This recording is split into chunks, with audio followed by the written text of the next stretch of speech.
नहीं चाहिए। अगर एक समय के बाद अगर हमारा शरीर काम करना बंद कर दे या हमें मेडिकल उपलब्ध सब सुविधा उपलब्ध कराने आए तो नहीं चाहिए डस्टबिन छोड़े से हमें कोई मेडिकल सुविधा उपलब्ध नहीं चाहिए, ये याद रखिएगा। आज हमको कहते हैं लोग कि युवाओं के साथ लोग राजनीति करते हैं।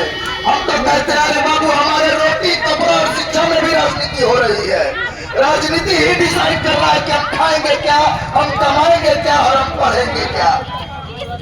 एक बात याद रखिएगा बिहार के युवाओं साथियों, ये लड़ाई केवल माननीय सांसद पप्पू यादव जी की नहीं है। वो एक बिहारी होने के नाते, आपका भाई और गार्जियन होने के नाते वो हमारे साथ एक दिवसीय भूख हड़ताल पर है। लेकिन हमें आपको सोचना होगा कि ये लड़ाई उन आम अभ्यर्थियों की है, उन गरीब छात्र किसान के बच्चों की है जो हमेशा कहीं शिक्षा से वंचित है तो कहीं रोजगार से वंचित है तो कहीं न कहीं हम लोग इनके 47 से घायल होते हैं। आपको मैं बता दूं, मैं यूं ही गर्दनी बाग नहीं बैठा हूँ।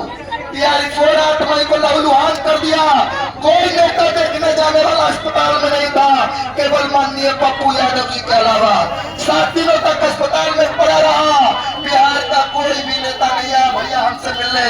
भैया आए मिलने तो मैं इनका नाम लूंगा। सोचने वाले जो भी सोचे कि राजनीति हो रहा है चाहे क्या हो रहा है, मुझे कोई फर्क नहीं पड़ता है। हम युवाओं के साथ जो खड़ा रहेगा हम उनके साथ लड़ेंगे, उनके साथ खड़े रहेंगे। मैं बिहार के तमाम विपक्षी नेताओं से कहना चाहता हूँ और वैसे सत्ता में बैठे नेताओं से भी कहना चाहता हूँ जो हमारे साथ हमारे दुख में, हमारे संघर्ष में, हमारे शोषण में, हमारे लड़ाई में हमारा साथ आना चाहता है। आइए गर्दनी बाग आपके लिए खुला हुआ है। लेकिन बड़ी बात तो यह है कि आप आना चाहते हैं कि नहीं, आपकी मानसिकता पर सवाल उठेगा जरूर।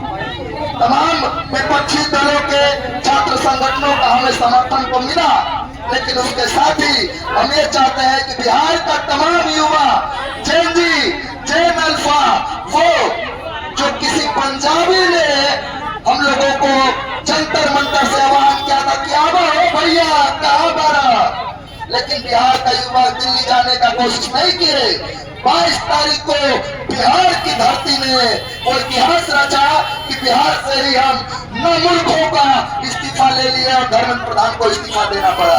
तो बिहार के मिथिलेश तिवारी इतने बड़े शिक्षा मंत्री नहीं हो गए हैं कि उनका इस्तीफा नहीं हो सकता है। मेरी उम्र 29 साल है, लेकिन 29 साल में इस बिहार सरकार ने मुझ पर 10 FIR कर दिए हुए हैं।